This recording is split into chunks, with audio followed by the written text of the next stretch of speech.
to introduce Sorrel Friedman to you. Now, Sorrel Friedman is one of the people that's up here that I know for the least amount of time, because I read about her in the newspaper last year when she won the 3M National Teaching Fellowship. And as I read the article and realized that she got it for excellence in teaching and excellence in leadership, I said to myself, this might be a very interesting fit for QUILL. So I made a cold call and met her at our local cafe, at the corner of Sherburne. That's my office. And we had the greatest chat, and I learned what a reformish person she is, without having ever been schooled in reform, because she's someone who has always been adapting and changing the practice to go with how the world is changing and what is interesting for her students and how to make it more relevant. So, having said that, I will say no more because I think she's going to explain it all to you, but the purpose of tonight is to just kind of chill.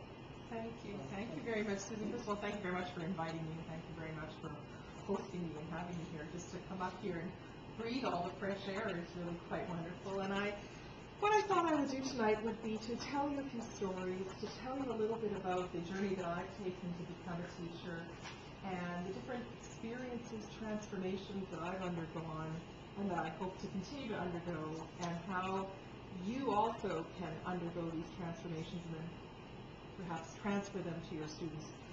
So when I was thinking about the topic and how I would title this talk, I chose this title, What We Talk About When We Talk About Teaching and Learning, and this is a sort of a misquote from one of my favorite authors, Raymond Carver, who has a book of short stories called What We Talk About When We Talk About Love. And in that, I'm not sure if it's in that book, but in another book, he has a short story called Cathedral, which is really a transformational story. I won't tell you the story now. I think that you should read it because the character undergoes an amazing transformation, and he was really one of the most interesting American authors. And so that's where the topic comes from. And I like to play with my new toys, and tonight I'm playing with my new video camera, and immediately after the presentation I'm going to put up on YouTube, and you can watch it again if you want. I'm going to try my remote control, so let's hope everything works as it should. And it does, you see here. So Susan kind of put a challenge forward to me, not what do I do, but why I do what I do. And so I'll tell you what I do, but I'll also tell you why I do it. And in fact, this is the idea of being self-reflexive about your teaching. One thing I've learned in the last year, and I really have to thank the people at 3M and the people at the Society for Teaching and Learning in Higher Education that awarded me among my peers this award, was giving me the opportunity for reflection about teaching. And in fact, we had an experience like this one where we removed ourselves from our environment and were in a state where there were really no other distractions except wonderful food and wine and conversation, and we were able to reflect. And so that's really very important, the idea of giving yourself space and time for being self-reflective about your teaching and your learning. And I imagine for many of you, if not all of you, once you get on a little train at the end of August or the beginning of September, you don't really get off until June, and you're just really treading water and trying to just keep up with everything, and when you have this chance to reflect. So I thought I would start with some stories which have changed me, and when I tell you these stories, you'll begin to see how everything comes together at a certain point. So the first story was told to me when I was in my first year of university, and I went to study in the United States. One of the reasons was I wanted to get away from Winnipeg when I had grown up and spent the first 18 years of my life, or 19 years, and I wanted to change. I wanted to remove myself from a familiar environment. And a literature teacher told me the story, which I'll relate to you in just a moment, in which there was this line in Spanish, and the line is, here's the Spanish line. If anyone has better Spanish than I do, then you can help me with this. The translation is, in the dream of the man who was dreaming, the dreamed man awoke. The one who was dreaming awoke. And it's the climax of a very, very complicated story by the Argentinian writer Borges, And in it, a man is dreaming another man, and the other man in his dream is sleeping. But at some point, the man who is being dreamt asleep wakes up in the dream of the man who is dreaming. So it's all of these concepts of things within each other, and it just sort of blew my mind apart, this sort of philosophical way of talking about the impossible in literature. And so I thought, well, what should I do with this? And so I went on and I got a PhD in literature, because I just said I have to understand this. And I never did learn Spanish, except that the Spanish person who told me this said, this line is so complicated because of the grammar of the language, the beauty of the language. And so I was drawn to learning about how language works, how the English language works, how the French language works. I studied Italian, I studied Russian. I still haven't studied Spanish, but the idea of being grabbed by a line. Here's another line. This is from the opening of the book 100 Years of Solitude. And I have a confession to make. I'll use full disclosure here. Until I was about 18 years old, I never really opened a book.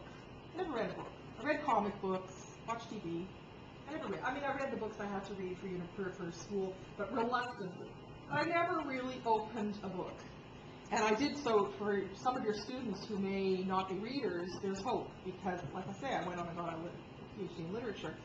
And the line that really hooked me, this was one of the first lines I ever read in a literary book, and after reading this, I said, I absolutely have to go on and read more and more. Once again, from a Spanish author, Garcia Marquez, who Spanish in Colombia, won the Nobel Prize. And the line, if I'm not misquoting it, is many years later, as he faced the firing squad, Colonel Aureliano Buendia was to remember the day his father first took him to see ice. Like, this is the last thought a man is going to have, that he remembered that his father first took him to see ice. I thought, wow, that's like, it gives me shivers just to think about that. And in fact, the construction, the grammatical construction of the sentence is so complicated. He was to remember many years in the future. So who's telling the story and when is it happening?